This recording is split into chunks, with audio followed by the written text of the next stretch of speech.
वैज्ञानिकों ने इतिहास में पहली बार अंटार्कटिका के डूम्सडे ग्लेशियर के अंदर झांका है। 1 किलोमीटर नीचे घोर अंधेरे में एक कैमरा भेजा गया और उन्हें जो मिला वो किसी भी मौजूदा मॉडल के अनुसार संभव नहीं होना चाहिए था। छिपी हुई गुफाएं, विशाल आंतरिक दरारें, एक ग्लेशियर जो बाहर से नहीं पिघल रहा बल्कि अंदर से ढह रहा है। अगर ये कॉर्क खुलता है तो मियामी से मुंबई तक के तट स्थायी रूप से बदल जाएंगे और हमें दी गई समय सीमा अब और भी अधिक असहज हो गई है। अंत तक बने रहें, क्योंकि उस कैमरे ने जो खोजा है वो सब कुछ बदल देता है। अगर ये आपको बेचैन करता है तो सब्सक्राइब करें ताकि आप आगे क्या आता है उसे ना चूकें, क्योंकि ये कहानी अभी खत्म नहीं हुई है। कमेंट करके बताएं कि आप कहां से देख रहे हैं और समुद्र तल से आप कितनी ऊंचाई पर हैं। अचानक ये प्रासंगिक लगने लगा है ना? और अगर आपको लगता है कि ज्यादा लोगों को ये जानने की जरूरत है कि उस कैमरे ने डम्सडे ग्लेशियर के अंदर क्या पाया, तो इसे साझा करें। आप ही स्काईलैब को जारी रखने का कारण हैं और मेरा विश्वास करें, हम इस पर बहुत बारीकी से नजर रखेंगे। इससे पहले कि हम आगे बढ़ें, आपको सबसे पहले यह समझना होगा कि यह पिघलने की कहानी नहीं है, क्योंकि थ्वाइट्स ग्लेशियर के बारे में आपने जो कुछ भी सुना है, हर शीर्षक, हर डॉक्यूमेंट्री, हर चिंताजनक अनुमान एक ऐसी धारणा पर आधारित रहा है जो अभी अभी एक बहुत लंबी केबल के सिरे पर लगे कैमरे द्वारा चुपचाप तोड़ दिया गया है। ऐसी जगह जा रहा है जहां कोई कैमरा पहले कभी नहीं गया था। हम इस ग्लेशियर के बारे में गलत तरीके से सोचते रहे हैं और जो लोग इसे पेशेवर रूप से अध्ययन करते हैं उन्होंने अब कुछ ऐसा देखा है जो उन्हें फिर से सोचने पर मजबूर करता है। केवल थ्वाइट्स ही नहीं, बल्कि वो पूरा ढांचा जिसका वे उपयोग ये अनुमान लगाने के लिए कर रहे थे कि ये चीज कब और कितनी तेजी से अलग होगी। तो आइए बात करते हैं कि ब्रिटिश अंटार्कटिक सर्वे और कोरिया पोलर रिसर्च इंस्टीट्यूट द्वारा संयुक्त रूप से चलाए गए एक शोध अभियान में वास्तव में क्या हुआ। वैज्ञानिकों ने कुछ ऐसा किया जो इस पैमाने पर या स्थान पर पहले कभी नहीं किया गया था। उन्होंने थ्वाइट्स ग्लेशियर के मुख्य तने के माध्यम से लगभग 3,300 फीट यानी लगभग 1 किलोमीटर सीधा नीचे एक बोरहोल ड्रिल किया। उन्होंने बर्फ को काटने के लिए 80 डिग्री सेल्सियस पर गर्म पानी का इस्तेमाल किया और फिर सावधानी से उन्होंने उपकरण और एक कैमरा नीचे अंधेरे में उतारा। उन्होंने जो देखा उसने पूरी बातचीत बदल दी। सतह पर दरारें नहीं, ना ही उस तरह की दरारें जिन्हें आप उपग्रह छवि या रडार फ्लाईओवर से देख सकते हैं। फुटेज में आंतरिक गुफाएं, संरचनात्मक रिक्त स्थान और ऊर्ध्वाधर दरार नेटवर्क सामने आए, जो सतह पर नहीं, आधार पर नहीं, बल्कि ग्लेशियर के भार वहन करने वाले शरीर के अंदर मौजूद थे। संरचनात्मक कोर, वो हिस्सा जो सब कुछ एक साथ रखता है। एक पल के लिए सोचिए कि इसका क्या माइंडसेट है। जब हम ग्लेशियरों के ढहने की बात करते हैं, जब वैज्ञानिक अपने मॉडल बनाते हैं और अपने अनुमान लगाते हैं और समुद्र स्तर के वे अनुमान उत्पन्न करते हैं जिनकी हर कुछ वर्षों में अलग अलग स्तर की चिंता के साथ रिपोर्ट की जाती है, तो उन मॉडलों में निहित धारणाएं दो बातों पर केंद्रित होती हैं: सतह पर दिखने वाली दरारें और नीचे के महासागर का अवलोकन करके मापा जा सकने वाला आधार पिघलना, जिस पर वे आमतौर पर ध्यान नहीं दे रहे हैं। कई भविष्य कहने वाला सिमुलेशन ने जिस संभावना को पैरामीटराइज नहीं किया है वो ये है कि बर्फ अंदर से खोखली हो रही है। ये आंतरिक कमजोरी की एक ज्यामिति विकसित कर रहा है जिसकी ऊपर से कोई स्पष्ट पहचान नहीं है। ये पिघलने की कहानी नहीं है, ये एक संरचनात्मक अखंडता की कहानी है और ये अंतर ही सब कुछ है। यह वो सादृश्य है जो वैज्ञानिकों द्वारा इस बदलाव को समझाने की कोशिश करते समय बार बार सामने आता है, और ये एक अच्छा सादृश्य है। पुराना मॉडल ये था कि गर्म पानी बर्फ के एक टुकड़े के निचले हिस्से को पिघलाता है, टुकड़ा पतला हो जाता है, अंततः ये स्वतंत्र रूप से तैरता है और धीरे धीरे टूट जाता है। कुछ हद तक अनुमानित, कुछ हद तक नई तस्वीर इसके करीब है। एक बांध की कल्पना करें, एक ऐसा बांध नहीं जो ऊपर से पानी लीक कर रहा हो, बल्कि एक ऐसा बांध जिसमें कंक्रीट के माध्यम से आंतरिक दरारें विकसित हो रही हों। ऐसी दरारें जो बाहर से अदृश्य होती हैं जब तक कि वे दिखाई न देने लगें। ये उस तरह की संरचनात्मक विफलता का तरीका है जो इस बारे में सब कुछ बदल देता है कि कोई प्रणाली कितनी तेजी से, स्थिर से विनाशकारी रूप से समझौताग्रस्त हो सकती है। फुटेज का विश्लेषण करने वाले वैज्ञानिक आंतरिक संरचनाओं को उन प्रक्रियाओं की खिड़कियों के रूप में वर्णित करते हैं जो मौजूदा समय सीमाओं द्वारा सुझाए गए से कहीं अधिक पतन को तेज कर सकती हैं। और जो वाक्यांश सबसे अलग है, वो जो आपको इस पर थोड़ा और सोचने पर मजबूर करेगा, वो है खिड़कियां शब्द। क्योंकि एक खिड़की आपको तभी दिखाती है कि दूसरी तरफ क्या है जब आप उसे देखने के लिए पर्याप्त करीब हों। इस मिशन तक कोई भी पर्याप्त करीब नहीं था। बोरहोल पहली बार था जब मानवता ने वास्तव में अपना चेहरा शीशे से सटाया, और जो वापस घूर रहा था वो एक ग्लेशियर था, जो बाहर से अंदर की ओर नहीं पिघल रहा है, ये अंदर से बाहर की ओर खोखला हो रहा है। अब इससे पहले कि आप पूछें कि वैज्ञानिक इस तस्वीर में कितने आश्वस्त हैं, इससे पहले कि आप पूछें कि क्या ये हमें दी गई समय सीमाओं को बदलता है, इस मिशन के दौरान कुछ और भी हुआ जो कैमरे ने जो पाया उससे लगभग ज्यादा परेशान करने वाला है। क्योंकि ड्रिल नीचे गई, उपकरण अंदर गए और फिर ग्लेशियर ने खुद ही ये बहुत स्पष्ट कर दिया कि उसे अध्ययन किए जाने में कोई दिलचस्पी नहीं थी। थ्वाइट्स ग्लेशियर चलता है, ये स्पष्ट लगता है। ग्लेशियर चलते हैं, यही उनका स्वभाव है। लेकिन थ्वाइट्स जिस पैमाने पर चलता है उसकी विशालता तब तक समझ नहीं आती जब तक आप उसे संख्याओं में ना मापें। ये ग्लेशियर प्रतिदिन 30 फीट तक चलता है। 30 फीट, ये लगभग 2 मील प्रतिवर्ष की निरंतर आगे बढ़ने वाली गति है जो समुद्र की ओर अथक रूप से घिसकती रहती है। ये ग्रह पर सबसे शक्तिशाली धीमी गति वाली प्रक्रियाओं में से एक है। किसी भी मंगलवार को जब से आप उस सुबह जागे होंगे, थ्वाइट्स एक स्कूल बस की लंबाई जितना आगे बढ़ चुका होगा। अब कल्पना कीजिए कि आपने अभी अभी 1 किलोमीटर गहरा छेद करने में भारी संसाधन खर्च किए हैं, उस गति से चलती हुई किसी चीज में सीधा नीचे की ओर। आपका कैमरा अपनी जगह पर है, आपके उपकरण तैनाती के लिए तैयार हैं, और फिर छेद का आकार बदलने लगता है। और ठीक यही हुआ। 1 किलोमीटर बर्फ में सटीकता से काटा गया बोरहोल मुड़ने लगा। ग्लेशियर की अपनी गति, वो अथक घर्षण, प्रतिदिन 30 फीट की प्रगति चैनल को बंद करने और विकृत करने लगी। वैज्ञानिकों ने ऐसे उपकरण बनाए थे जो ग्लेशियर के आधार तक पहुंचने के लिए थे, उस महत्वपूर्ण क्षेत्र में बैठने के लिए जहां समुद्र बर्फ से मिलता है, और ये मापने के लिए कि पानी वहां क्या कर रहा है। लेकिन वे पूरी तरह से तैनात होने से पहले ही फंस गए। दूसरा ड्रिलिंग प्रयास संभव नहीं था। सबसे महत्वपूर्ण माप लेने से पहले ही अवसर शाब्दिक और भौतिक रूप से बंद हो चुका था। और यहीं पर यह केवल एक तार्किक निराशा से बढ़कर अपने आप में वैज्ञानिक रूप से महत्वपूर्ण हो जाता है। जब बर्फ विकृत होती है, जब उसमें ड्रिल किया गया बोरहोल मुड़ने और बंद होने लगता है, तो ये सिर्फ ग्लेशियर की असुविधा नहीं है। बर्फ पर लगाए गए दबाव के आधार पर वो 2 अलग अलग तरीकों से व्यवहार करती है। धीमे निरंतर दबाव में ये प्लास्टिक की तरह बहती है। ये समय के साथ मुड़ती और विकृत होती है, जैसे पुट्टी को धीरे से दबाने पर होता है। लेकिन जब तनाव बर्फ के उसे पुनर्वितरित करने की गति से तेजी से जमा होता है, जब दबाव सामग्री की सीमा से अधिक हो जाता है, तो बर्फ टूट जाती है, वो बिखर जाती है।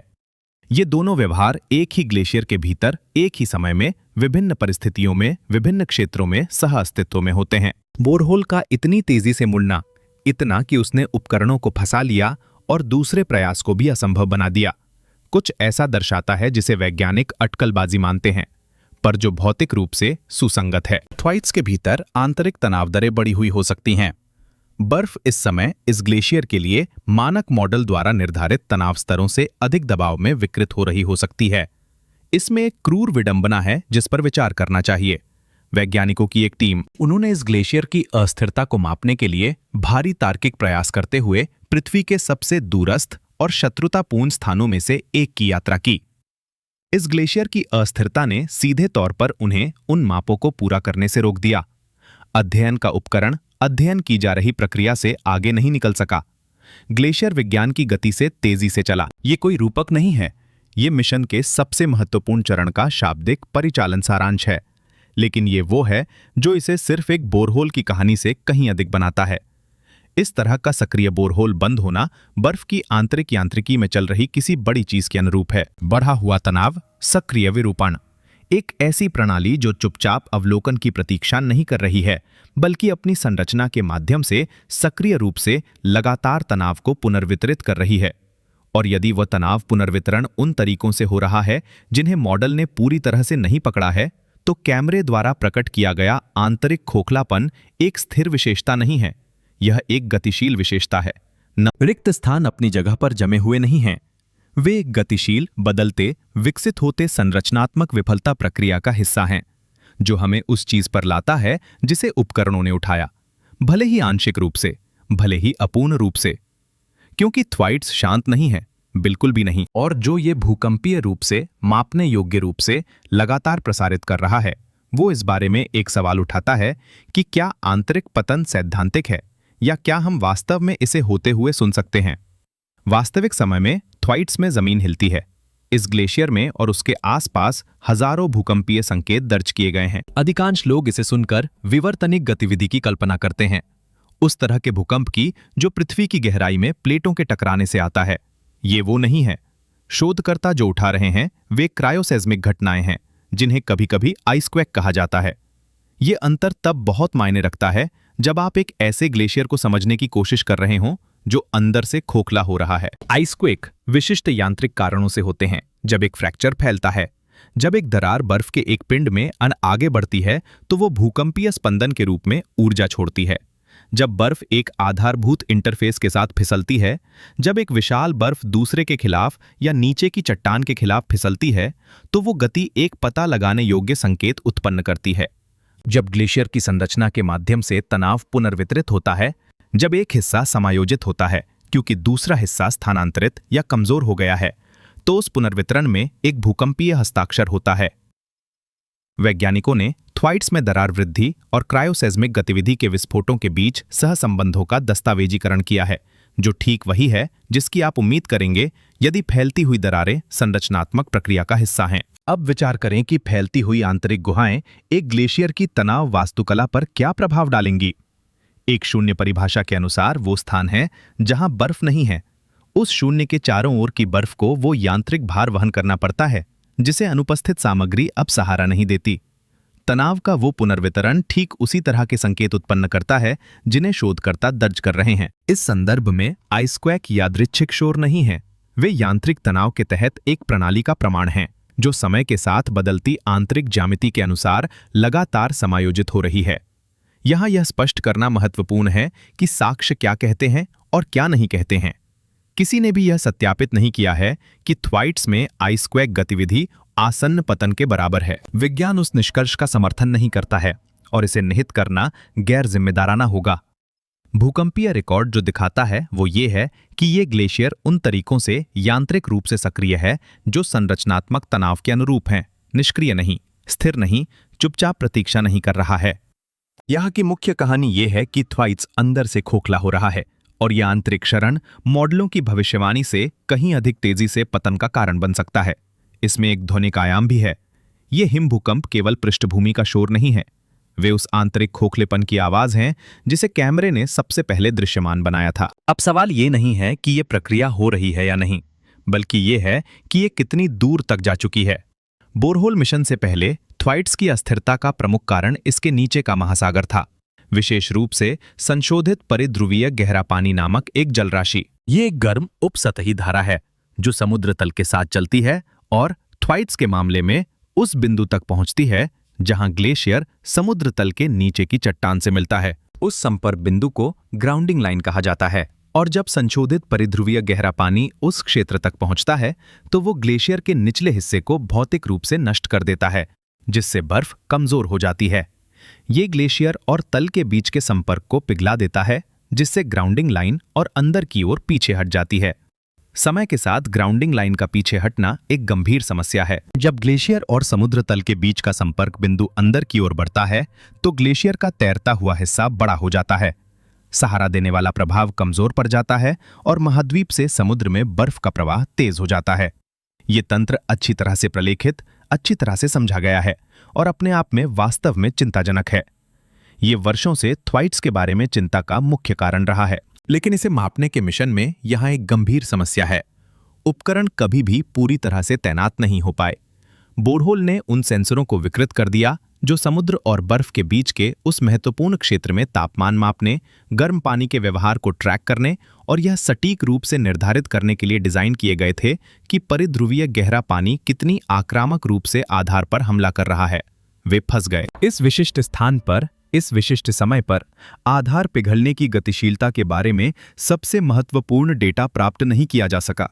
तो अब हम ऐसी स्थिति में हैं जहां हमारे पास आंतरिक संरचनात्मक खोखलेपन की दृश्य पुष्टि है और नीचे से हो रहे तापीय हमले की एक अधूरी तस्वीर है। और इन दोनों बातों का संयोजन एक ऐसी परिकल्पना को जन्म देता है जिसे शोधकर्ताओं ने सावधानीपूर्वक अनुमानित लेकिन भौतिक रूप से आधारित बताया है। क्या नीचे से रिसने वाला गर्म पानी केवल आधार को पिघलाने से कहीं अधिक कर रहा है? चाहिए उन फ्रैक्चर नेटवर्कों के माध्यम से रास्ते खोज रहा है जिन्हें कैमरे ने उजागर किया था?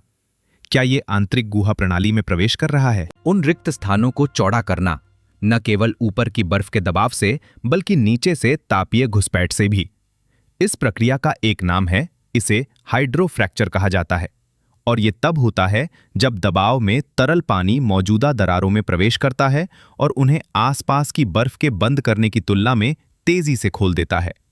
इसे बर्फ की अलमारियों पर प्रलेखित किया गया है। इसे उन तंत्रों में से एक माना जाता है जिसने 2002 में लार्सन बी बर्फ की शेल्फ के पतन में योगदान दिया था। क्या ये थ्वाइट्स की आंतरिक संरचना के भीतर सक्रिय रूप से हो रहा है? इसकी पुष्टि नहीं हुई है, लेकिन कैमरे द्वारा उजागर की गई संरचनात्मक स्थितियां, गुफाएं, ऊर्ध्वाधर फ्रैक्चर नेटवर्क ठीक उसी तरह की ज्यामिति हैं जो हाइड्रोफ्रैक्चर को संचालित करने की अनुमति देंगी यदि गहराई में गर्म पानी मौजूद हो।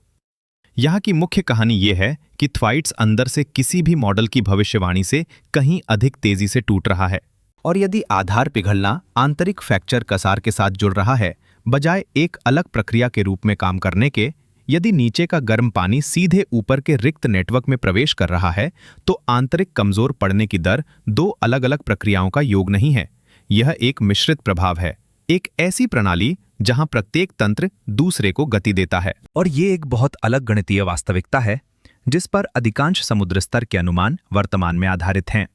क्या होता है जब वे कमजोर आंतरिक संरचनाएं अंततः सीधे महासागर का सामना करती हैं? ये सवाल हमें एक असहज जगह पर ले जाता है। हिमनद विज्ञान में एक सिद्धांत है जिस पर वर्षों से गहन बहस चल रही है, और इसे समुद्री बर्फ चट्टान अस्थिरता कहा जाता है। मूल आधार ये है, जब एक ग्लेशियर इतना पीछे हट जाता है कि उसका उजागर बर्फ का मुख, यानी वो चट्टान जहां बर्फ खुले पानी से मिलती है, एक निश्चित ऊंचाई से अधिक हो जाती है, तो बर्फ यांत्रिक रूप से खुद को सहारा देने में असमर्थ हो जाती है। ये धीरे धीरे नहीं टूटता, ये ढह जाता है। चट्टान संरचनात्मक रूप से विफल हो जाती है, जिससे उसके पीछे एक नई चट्टान उजागर होती है जो भी विफल हो जाती है, और ये एक झरनानुमा क्रम में एक और चट्टान को उजागर करती है जो बिना किसी अतिरिक्त महासागर वार्मिंग या वायुमंडलीय बल के इसे बनाए रखने के लिए तेजी से और क्रूरता से आगे बढ़ सकता है। कुछ शोधकर्ताओं ने इस तंत्र को पारंपरिक पीछे हटने के परिदृश्यों की तुलना में समुद्र स्तर में योगदान को कहीं अधिक तेजी से बढ़ाने में सक्षम बताया है। इस सिद्धांत के इर्द गिर्द का विवाद वास्तविक और वैध है। कई हिमनद वैज्ञानिकों ने चट्टान के ढहने की विशिष्ट मॉडल दरों पर आपत्ति जताई है, ये तर्क देते हुए कि शुरुआती सिमुलेशन में इस्तेमाल की गई बर्फ की रियोलॉजी बहुत भंगुर थी और वास्तविक ग्लेशियरों में खुद को सहारा देने के अधिक तरीके होते हैं जितना कि मॉडलों ने माना था। ये एक जीवंत वैज्ञानिक बहस है और संशयवादियों के पास गंभीर तर्क हैं। लेकिन बोरहोल के निष्कर्ष उस बहस की शर्तों को क्यों बदलते हैं, वो यहाँ है। समुद्री बर्फ चट्टान अस्थिरता मॉडल आमतौर पर यह मानते हैं कि चट्टान के मुख पर पहुंचने वाली बर्फ में कुछ हद तक संरचनात्मक अखंडता होती है, कि विफलता का तरीका मुख्य रूप से एक सतह ज्यामिति समस्या है। चट्टान की ऊंचाई बनाम बर्फ की ताकत का सवाल है। कैमरे ने थ्वाइट्स के अंदर जो पाया वो एक अलग चर प्रस्तुत करता है। यदि चट्टान के मुख तक पहुंचने वाली बर्फ पहले से ही आंतरिक रूप से संरचनात्मक रूप से कमजोर है, यदि ये अंदर से आंतरिक रिक्त स्थान, गुफा नेटवर्क और फैलते हुए फ्रैक्चर वहन करती है, तो उस बर्फ की प्रभावी यांत्रिक शक्ति समान आयामों वाले संरचनात्मक रूप से अक्षुण्ण ग्लेशियर की तुलना में कम होती है। यहाँ जिस ऐतिहासिक मिसाल का हवाला दिया जाता है वो लार्सन बी है, अंटार्कटिक बर्फ की शेल्फ जो दशकों की सापेक्ष स्थिरता के बाद 2002 में कुछ हफ्तों की अवधि में ढह गई थी। थ्वाइट्स मौलिक रूप से अलग है।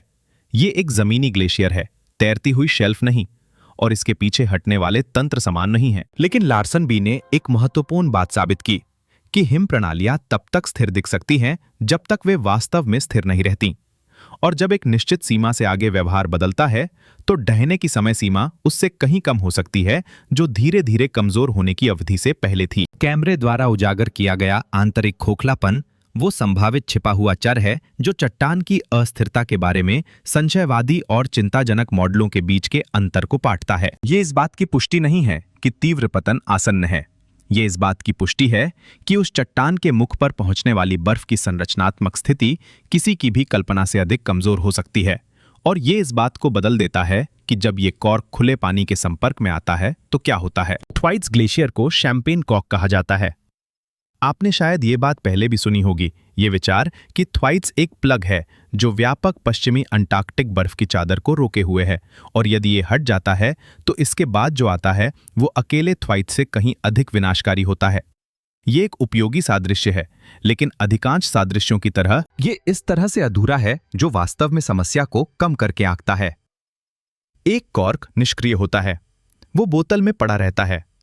इसमें प्रतिगामी तल ढलान नहीं होता, एक ग्राउंडिंग लाइन नहीं होती जो ऐसे भूभाग पर पीछे हट रही हो जो अंतर्देशीय जाने पर गहरा होता जाता है, और एक आंतरिक फ्रैक्चर नेटवर्क नहीं होता जो हमारे इस पर बहस करते समय फैल रहा हो कि इसके बारे में क्या किया जाए। थ्वाइट सिर्फ एक प्लग नहीं है, ये एक बड़े आपस में जुड़े हुए तंत्र में एक संरचनात्मक नोड है, एक सहारा देने वाला तत्व जिसकी स्थिरता इसके पीछे और इसके बगल के ग्लेशियरों की प्रवाह गतिशीलता को प्रभावित करती है।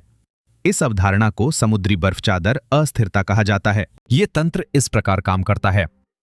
थ्वाइट्स के नीचे वो तल, वो चट्टान जिस पर ग्लेशियर टिका है, समुद्र की ओर धीरे धीरे ढलान नहीं करता।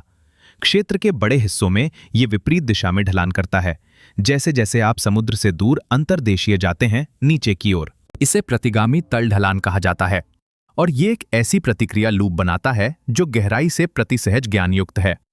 जैसे जैसे ग्राउंडिंग लाइन अंतर्देशीय पीछे हटती है, ये गहरे भूभाग पर चली जाती है। गहरे भूभाग का मतलब संपर्क बिंदु पर ऊंची बर्फ है।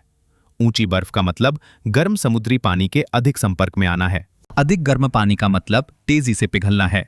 तेजी से पिघलने का मतलब है कि ग्राउंडिंग लाइन और भी गहरे भूभाग पर अंतर्देशीय पीछे हट जाती है। ये प्रणाली बिना किसी अतिरिक्त बाहरी बल के खुद को तेज करती है। यही कॉर्क सादृश्य का गुमायाम है। ये एक स्थिर प्लग नहीं है, ये एक बोतल में रखा एक प्लग है, जहां बोतल का मुंह उतना ही चौड़ा होता जाता है जितना आप उसे अंदर धकेलते हैं। एक बार जब कुछ निश्चित सीमाओं से आगे पीछे हटना शुरू हो जाता है, भौतिकी आगे पीछे हटने को प्रेरित करती है, चाहे अल्पकालिक रूप से जलवायु कुछ भी करे। पाइन आइलैंड ग्लेशियर पश्चिमी अंटार्कटिका में दूसरा प्रमुख तेजी से चलने वाला ग्लेशियर उसी क्षेत्रीय प्रणाली में स्थित है। थ्वाइट्स में ग्राउंडिंग लाइन के परिवर्तनों का पड़ोसी बर्फ पिंडों की प्रवाह गतिशीलता पर प्रभाव पड़ता है। यदि थ्वाइट्स का आंतरिक संरचनात्मक क्षरण पहले से ही उतना उन्नत है जितना बोरहोल फुटेज बताता है, तो इस प्रतिक्रिया लूप के सक्रिय होने की समय सीमा उन मॉडलों की तुलना में कम हो सकती है जो केवल सतह के अवलोकन पर आधारित हैं। थ्वाइट्स की चर्चाओं में समुद्र के स्तर के आंकड़े आमतौर पर विभिन्न समय सीमाओं में लगभग 2 फीट से लेकर 10 फीट से अधिक तक होते हैं। यह इस बात पर निर्भर करता है कि कौन से ग्लेशियर अस्थिर होते हैं और किस गति से। मियामी, व्यापक रूप से दक्षिण फ्लोरिडा, तटीय बांग्लादेश, मुंबई, शंघाई, ये अमूर्त भविष्य की समस्याएं नहीं हैं, ये निवेश योग्य जोखिम हैं जिन्हें बीमा उद्योग पहले से ही कीमत देना शुरू कर रहा है, जिन्हें नगरपालिका बॉन्ड बाजार कारक बनाना शुरू कर रहे हैं, जिन्हें तटीय मेगासिटी में बुनियादी ढांचा नियोजन को ध्यान में रखना होगा। सटीक संख्या मायने रखती है। 2 फीट और 10 फीट के बीच का अंतर प्रबंधित अनुकूलन और लाखों की संख्या में मापी गई आबादी के सभ्यतागत विस्थापन के बीच का अंतर है, और वो कारक जो ये निर्धारित करता है कि वास्तविक परिणाम उस सीमा में कहां आता है। वो कारक जो मॉडलों में गायब रहा है वो ये है कि क्या आंतरिक संरचनात्मक पतन हमारी जानकारी से कहीं अधिक आगे बढ़ चुका है, जो हमें एक ऐसे प्रश्न पर लाता है जो इस कहानी में बार बार सामने आता है।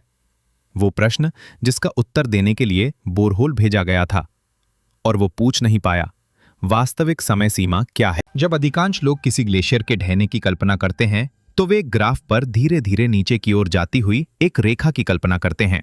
दशक दर दशक एक क्रमिक त्वरण जो तटीय शहरों और जलवायु योजनाकारों को यह देखने का समय देता है कि क्या आ रहा है और तदनुसार प्रतिक्रिया करने का। यह एक सहज मॉडल है क्योंकि यह दर्शाता है कि अधिकांश धीमी गति से चलने वाली प्राकृतिक प्रक्रियाएं कैसे लगातार काम करती हैं, परिवर्तन की दर के अनुपात में लागू बल की दर से लगभग मेल खाती हैं।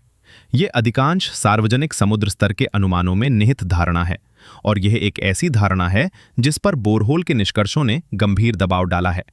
संरचनात्मक प्रणालियां रैखिक रूप से विफल नहीं होती हैं। इंजीनियर ये अच्छी तरह जानते हैं। एक पुल 50 वर्षों तक हर साल अपनी भार वहन क्षमता का 2% नहीं खोता है और फिर 100% संचयी क्षति पर विनम्रतापूर्वक विफल नहीं होता है। ये एक विस्तारित अवधि के लिए स्थिर क्षरण जैसा दिखता है, और फिर जब एक दरार एक महत्वपूर्ण लंबाई तक फैल जाती है जब एक आंतरिक फ्रैक्चर नेटवर्क ने भार पथ को बाधित करने के लिए पर्याप्त रिक्तियों को जोड़ दिया होता है तो यह अचानक विफल हो जाता है, लागू तनाव की सबसे हाल की वृद्धि के अनुपातहीन रूप से। विफलता गैर रैखिक होती है क्योंकि क्षति संचय गैर रैखिक होता है। दरार लंबे समय तक धीरे धीरे फैलती है और फिर अचानक कैमरे द्वारा थ्वाइट्स के अंदर उजागर किया गया आंतरिक गुहा नेटवर्क संरचनात्मक इंजीनियरिंग के संदर्भ में भार वहन सामग्री के अंदर दरार के प्रसार के सीधे अनुरूप है। रिक्तियां संपीड़न और तन्यता भार वहन करने वाली बर्फ के प्रभावी क्रॉस सेक्शन को कम करती हैं। फ्रैक्चर नेटवर्क तनाव एकाग्रता के लिए मार्ग प्रदान करते हैं। जब आंतरिक संरचना पर्याप्त रूप से कमजोर हो जाती है तो तेजी से विफलता के लिए यांत्रिक सीमा गिर जाती है। ये धीरे धीरे नहीं बल्कि उस दर से होता है जो इस बात पर निर्भर करती है कि वो आंतरिक नेटवर्क कितनी तेजी से जुड़ रहा है और फैल रहा है। अंटार्कटिक बर्फ में थ्रेशोल्ड व्यवहार के बारे में हर बातचीत में लार्सन भी एक महत्वपूर्ण संदर्भ बिंदु है। 2000 में सतह के धीमे क्षरण की अवधि के बाद लगभग 6 हफ्तों में 30 से 100 वर्ग मील की बर्फ की शेल्फ टूट गई। दशकों के धीरे धीरे कमजोर होने के बाद 6 हफ्तों में विनाशकारी विफलता हुई। ये थ्वाइट्स के लिए एक सटीक समानता नहीं है। लार्सन भी एक तैरती हुई बर्फ की शेल्फ थी, ना कि एक जमी हुई समुद्री ग्लेशियर, और तंत्र महत्वपूर्ण तरीकों से भिन्न होते हैं। लेकिन यहां व्यवहार का पैटर्न मायने रखता है। स्पष्ट स्थिरता, आंतरिक प्रगतिशील क्षति और अचानक सीमा पार करना। यदि थ्वाइट्स के अंदर के आंतरिक शून्य नेटवर्क पहले से ही काफी विकसित हैं और फुटेज से पता चलता है कि वे उन मॉडलों की तुलना में अधिक विकसित हैं जितना अनुमान लगाया गया था, तो ये सवाल कि थ्रेशोल्ड व्यवहार कब शुरू होता है इस बात से तय नहीं होता कि अगले साल या अगले दशक में सतह पर क्या होता है। ये इस बात से तय हो सकता है कि आंतरिक फ्रैक्चर ज्यामिति कितनी दूर तक आगे बढ़ चुकी है।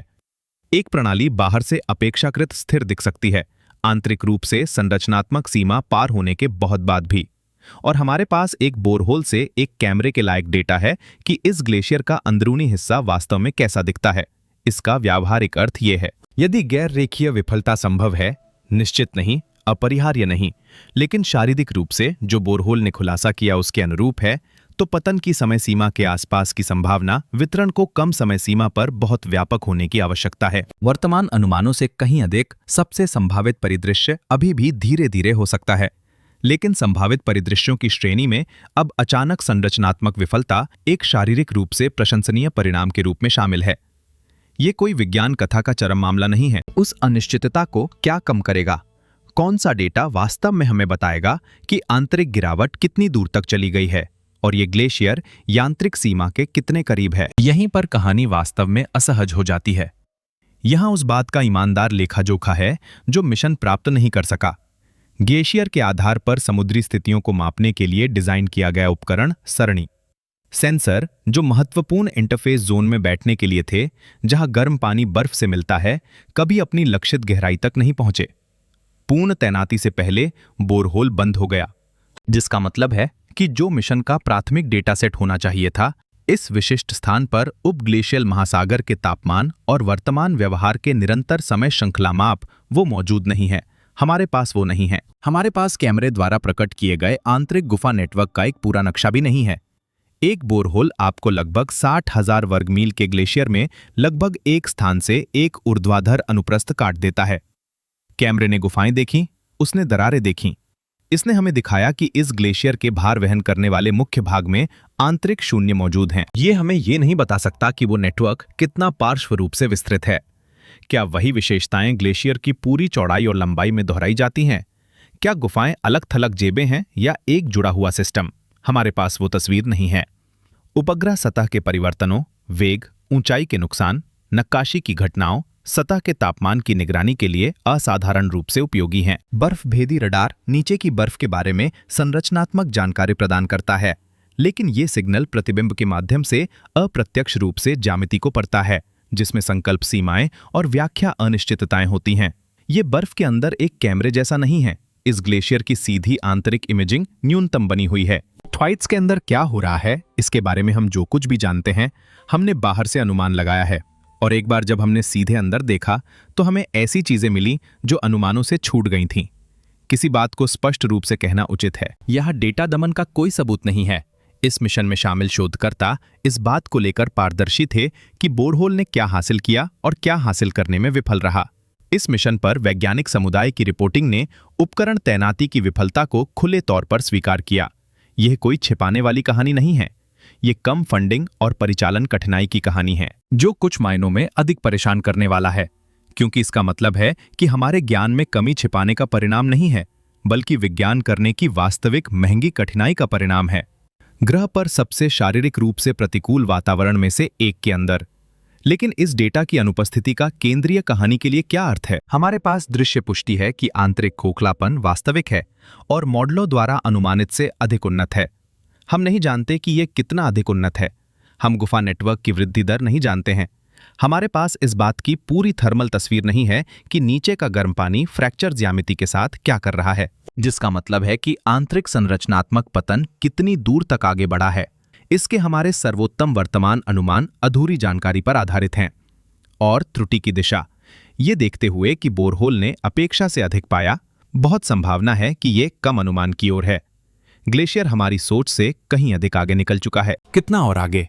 ये वो सवाल है जिसका जवाब वो डेटा देना शुरू कर देता जो हमें नहीं मिला। संख्याएं इतनी बार उद्धृत की जाती हैं कि वे अमूर्त लगने लगती हैं।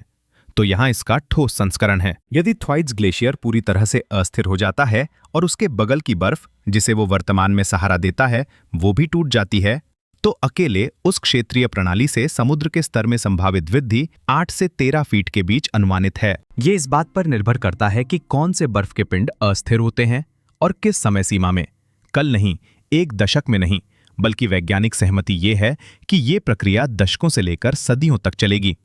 और इसका समय इस बात पर बहुत निर्भर करेगा कि आंतरिक संरचनात्मक विफलता और ग्राउंडिंग लाइन का पीछे हटना एक दूसरे के साथ कितनी तेजी से प्रतिक्रिया करते हैं। लेकिन ये 8 से 13 फीट की सीमा मियामी डेड काउंटी, तटीय बांग्लादेश और डच तट के बड़े हिस्सों को खत्म कर देगी। शंघाई के कुछ हिस्से, प्रशांत महासागर के निचले द्वीप राष्ट्र और मुंबई तथा भारत के अन्य तटीय महानगर नियमित रूप से बाढ़ के दबाव में हैं। बीमा बाजार ने पहले ही तटीय बुनियादी ढांचे के लिए अपनी अंडरराइटिंग मॉडल में इसे शामिल करना शुरू कर दिया है। दक्षिण फ्लोरिडा में नगर निगम बॉन्ड बाजारों ने लंबी अवधि के ऋण विश्लेषण में समुद्र के स्तर में तेजी से वृद्धि की समय सीमा को ध्यान में रखना शुरू कर दिया है। ये कोई दूर की सैद्धांतिक चिंता नहीं है, ये पहले से ही एक वर्तमान वित्तीय वास्तविकता है। उन समय सीमाओं का मैटर्स कि क्या पतन 70 वर्षों में होता है या 150 वर्षों में, एक सभ्यतागत अंतर है। और यही वो बात है जिसे बोरहोल के निष्कर्ष संबोधित करते हैं। आंतरिक संरचनात्मक पतन वो चर है जो निर्धारित करता है कि वे अनुमान सिकुड़ते हैं या फैलते हैं। एक ग्लेशियर जो अंदर से खोखला हो रहा है, वो केवल सतह पर क्षय होने वाले ग्लेशियर की तुलना में यांत्रिक विफलता की सीमा तक तेजी से पहुंचता है। यह मुख्य बात यह है कि आंतरिक खोखलापन हमारी जानकारी से कहीं अधिक आगे बढ़ चुका हो सकता है। और यदि ये सच है तो समय सीमा की छोटी अवधि अधिक प्रासंगिक योजना क्षितिज बन जाती है। थ्वाइट्स पश्चिमी अंटार्कटिका का एकमात्र ग्लेशियर नहीं है जो मॉडलों की अपेक्षा से तेजी से आगे बढ़ रहा है। पाइन आइलैंड ग्लेशियर, जो लगभग 140 मील उत्तर पश्चिम में स्थित है, ने पिछले 2 दशकों में ग्राउंडिंग लाइन के पीछे हटने, त्वरित प्रवाह और नक्काशी की घटनाओं का अपना पैटर्न अनुभव किया है। ये थ्वाइट्स के समान क्षेत्रीय बर्फ की चादर प्रणाली का हिस्सा है। वे एक सामान्य जल निकासी बेसिन ज्यामिति साझा करते हैं और उन्हीं समुद्री धाराओं के पैटर्न के अधीन हैं जो ग्राउंडिंग लाइन पर गर्म पानी के प्रवेश को बढ़ावा देते हैं। इन ग्लेशियरों में से एक पर जो होता है वो दूसरे पर होने वाली घटनाओं से स्वतंत्र नहीं है। उनकी गतिकी आपस में जुड़ी हुई है। पश्चिमी अंटार्कटिका के व्यापक क्षेत्र का अध्ययन करने वाले शोधकर्ताओं ने कई ग्लेशियर प्रणालियों में ग्राउंडिंग लाइन के पीछे हटने के रुझानों का दस्तावेजीकरण किया है। केवल थ्वाइट्स और पाइन आइलैंड ही नहीं, पीछे हटने का पैटर्न हर मामले में समान नहीं है, लेकिन दिशात्मक प्रवृत्ति सुसंगत है। जो बर्फ आधारशिला के संपर्क में थी वो उस संपर्क को खो रही है, स्वतंत्र रूप से तैर रही है और समुद्र में अधिक द्रव्यमान पहुंचा रही है। क्रायोसिस्मिक गतिविधि यानी पहले चर्चा किए गए बर्फ के भूकंप के संकेत पश्चिमी अंटार्कटिका के कई क्षेत्रों में पाए गए हैं, न केवल थ्वाइट्स में, हालांकि उनकी प्रकृति और तीव्रता भिन्न है। यहाँ के संबंधों को बढ़ा चढ़ाकर पेश न करना महत्वपूर्ण है। इन अवलोकनों के बीच कोई सत्यापित सीधा कारण संबंध नहीं है। इससे ये आत्मविश्वासपूर्ण बयान दिया जा सकेगा कि पूरी पश्चिमी अंटार्कटिक बर्फ की चादर एक साथ तेजी से अस्थिरता में प्रवेश कर रही है। व्यक्तिगत ग्लेशियरों की अपनी अलग अलग आधार ज्यामिति होती है, समुद्री संपर्क के अलग अलग पैटर्न होते हैं। व्यक्तिगत आंतरिक संरचनात्मक इतिहास। प्रत्येक प्रणाली का मूल्यांकन उसकी अपनी शर्तों पर किया जाना चाहिए। लेकिन ये धारणा कि थ्वाइट्स एक अन्यथा स्थिर क्षेत्रीय प्रणाली में एक अलग विसंगति है का बचाव करना अब कठिन हो गया है। थ्वाइट्स में बोरहोल के निष्कर्ष। आंतरिक खोखलापन मॉडलों की भविष्यवाणी से कहीं अधिक उन्नत है। सक्रिय विरूपण माप में बाधा डाल रहा है। संरचनात्मक तनाव के अनुरूप एक भूकंपीय रिकॉर्ड। ये हमें एक स्थानीय विसंगति के बजाय एक क्षेत्रीय गतिशील बदलाव का अग्रदूत दिखा रहा हो सकता है। यदि थ्वाइट्स की आंतरिक संरचनात्मक स्थिति इस बात का प्रमुख संकेतक है कि उसी प्रणाली में अन्य ग्लेशियर क्या अनुभव कर रहे हैं या जल्द ही अनुभव करेंगे, तो इसके निहितार्थ एक ग्लेशियर के पतन की समय सीमा से कहीं आगे तक जाते हैं। ये केंद्रीय कहानी कि थ्वाइट्स अंदर से अनुमान से तेजी से टूट रहा है तब और अधिक गंभीर चिंता का विषय बन जाती है जब इसे एक क्षेत्रीय बर्फ प्रणाली के संदर्भ में रखा जाता है जो एक साथ कई ग्लेशियरों में त्वरित परिवर्तन के लगातार संकेत दिखा रही है। थ्वाइट्स पूरी कहानी नहीं हो सकता, ये केवल पहला अध्याय हो सकता है। अंटार्कटिक संधि प्रणाली महाद्वीप पर वैज्ञानिक गतिविधियों को नियंत्रित करती है और इसका एक केंद्रीय कार्य ये सुनिश्चित करना है कि अंटार्कटिका में एकत्र किए गए अनुसंधान डेटा हस्ताक्षरकर्ता राष्ट्रों के बीच साझा किए जाएं। व्यवहार में इसका मतलब है कि बोरहोल के निष्कर्ष ब्रिटिश अंटार्कटिक सर्वेक्षण या कोरिया ध्रुवीय अनुसंधान संस्थान की विशेष संपत्ति नहीं है। ये डेटा दुनिया भर में जलवायु मॉडलिंग टीमों, समुद्र स्तर प्रक्षेपण समूहों और राष्ट्रीय अनुकूलन योजना एजेंसियों के लिए सुलभ है। जो कोई भी सबसे पहले थ्वाइट्स की आंतरिक स्थिरता की सबसे सटीक समझ विकसित करेगा, उसे न केवल वैज्ञानिक रूप से बल्कि राष्ट्रीय बुनियादी ढांचा योजना, बीमा मूल्य निर्धारण, तटीय संपत्ति मूल्यांकन और दीर्घकालिक संप्रभु वित्तीय जोखिम मूल्यांकन के संदर्भ में भी एक महत्वपूर्ण पूर्वानुमान लाभ होगा। ये कोई षड्यंत्रकारी बात नहीं है, ये सूचना विषमता के बारे में एक सीधा अवलोकन है। ऐसी दुनिया में जहां समुद्र के स्तर में वृद्धि का समय $1 खरबों का सवाल है, सबसे परिष्कृत ध्रुवीय निगरानी कार्यक्रमों, सबसे उन्नत बर्फ की चादर के मॉडल और सबसे पूर्ण डेटा सेट वाले राष्ट्रों को एक महत्वपूर्ण पूर्वानुमान लाभ होगा। इस तरह के मिशनों से वे इस बारे में बेहतर निर्णय लेने की स्थिति में हैं कि कहां निर्माण करना है, किसका बीमा करना है, किन तटीय निवेशों से बाहर निकलना है और किस समय सीमा पर। ग्लेशियर एक वैज्ञानिक प्रश्न है, आप उत्तर के साथ क्या करते हैं, ये एक आर्थिक और राजनीतिक प्रश्न है। थ्वाइट्स के आंतरिक पतन की समय सीमा को समझने का दाव अमूर्त नहीं है, इसे डॉलर में मापा जाता है और जनसंख्या के विस्थापन में गिना जाता है। बोरहोल डेटा भले ही अधूरा हो, बस ये बताता है कि वो समय सीमा क्या हो सकती है। आइए शुरुआत पर वापस चलते हैं। रिकॉर्ड किए गए वैज्ञानिक इतिहास में पहली बार मनुष्यों ने थ्वाइट्स ग्लेशियर के शरीर में एक कैमरा उतारा, न कि उसकी सतह पर, न उसके किनारे पर, बल्कि उसके अंदर। हजारों सालों से जमा होती बर्फ के 1 किलोमीटर नीचे 80 डिग्री सेल्सियस तक गर्म किए गए पानी से खोदे गए एक बोरहोल के जरिए एक ऐसे अंधेरे में जहां पहले कभी किसी उपकरण, किसी उपग्रह या किसी इंसान की नजर नहीं पहुंची थी, और कैमरे ने जो दिखाया वो मॉडलों के अनुमान से बिल्कुल अलग था। इसमें गुफाएं और फ्लोरिडा के आकार के एक विशाल हिमखंड की भार वहन करने वाली संरचना के भीतर खाली जगहें दिखीं। इसमें ग्लेशियर के मुख्य भाग के अंदर से गुजरते हुए ऊर्ध्वाधर दरार नेटवर्क भी दिखे। ऐसी संरचनात्मक विशेषताएं जिन्हें मौजूदा पूर्वानुमान सिमुलेशन ने कभी शामिल नहीं किया था, क्योंकि पहले किसी ने उन्हें सीधे देखा ही नहीं था। ये मॉडल इस जानकारी के बिना बनाए गए थे और अब हमारे पास ये जानकारी है। मॉडलों ने जो अनुमान लगाया था और कैमरे ने जो पाया, उसके बीच का अंतर इस समय क्रायोस्फेरिक विज्ञान में सबसे महत्वपूर्ण अनुत्तरित प्रश्न है।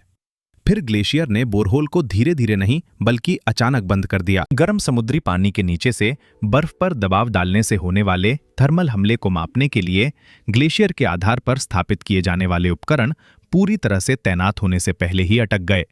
दूसरा ड्रिलिंग प्रयास संभव नहीं हो पाया। ग्लेशियर प्रतिदिन 30 फीट चलता है। ये निरंतर, घर्षणपूर्ण, अथक आगे बढ़ने वाली गति के लगभग 2 मील प्रति वर्ष के बराबर है, और बोरहोल मिशन की समय सीमा से भी तेजी से विकृत हो गया। जरा सोचिए कि परिचालन की दृष्टि से इसका क्या अर्थ है। वैज्ञानिकों की एक टीम ग्रह के सबसे दूरस्थ और प्रतिकूल वातावरण में से एक में पहुंची। बर्फ के माध्यम से 1 किलोमीटर लंबा चैनल काटने के लिए भारी रसद और वित्तीय संसाधन खर्च किए, और सबसे महत्वपूर्ण, माप लिए जाने से पहले ही ग्लेशियर ने खुद उस चैनल को बंद कर दिया। बोरहोल के बंद होने से पता चलने वाली सक्रिय आंतरिक विकृति केवल एक रसद संबंधी निराशा नहीं है, ये अपने आप में वैज्ञानिक रूप से बेहद महत्वपूर्ण है। ये बर्फ के अंदर बढ़ी हुई तनाव दरों के अनुरूप है, एक ऐसी प्रणाली के अनुरूप है जो निष्क्रिय रूप से समुद्र के नीचे से उसे खाने का इंतजार नहीं कर रही है, बल्कि पहले से ही भीतर से सक्रिय रूप से संरचनात्मक विफलता से गुजर रही है। और ये सब होते हुए भी सिस्मोमीटर हजारों क्रायोसिस्मिक घटनाओं को रिकॉर्ड कर रहे थे। थ्वाइट्स में लगातार आइसक्वेक दर्ज किए जा रहे थे, जो दरार के प्रसार, तनाव के पुनर्वितरण और एक बड़े हिमखंड की आंतरिक ज्यामिति में लगातार हो रहे बदलाव के ध्वनिक हस्ताक्षर के अनुरूप थे। जब एक दरार हिमखंड के भीतर और आगे बढ़ती है, जब किसी संरचना के माध्यम से तनाव का पुनर्वितरण होता है क्योंकि उसका एक हिस्सा खिसक गया है या कमजोर हो गया है, तो ये एक भूकंपीय स्पंदन के रूप में ऊर्जा छोड़ता है। उस पुनर्वितरण की एक पता लगाने योग्य पहचान होती है। सिस्मोमीटर वास्तविक समय में आंतरिक संरचनात्मक समायोजन की आवाज उठा रहे थे, जबकि कैमरा हमें दिखा रहा था कि वो समायोजन कैसा दिखता था। दृश्य रूप से ये आइसक्वेक आकस्मिक डेटा नहीं है, वे किसी अशांत महाद्वीप से आने वाला पृष्ठभूमि का शोर नहीं है, बल्कि वे एक संरचनात्मक प्रक्रिया का निरंतर प्रसारण है, जिसे कैमरे ने अवलोकन की एक संक्षिप्त अधूरी अवधि के लिए दृश्यमान बनाया। ग्लेशियर सालों से इस संकेत का प्रसारण कर रहा है, हमें बस पूरी तरह से समझ नहीं आया था कि हम क्या सुन रहे थे, जब तक कि कैमरे ने हमें यह नहीं दिखाया कि इसे क्या उत्पन्न कर रहा था।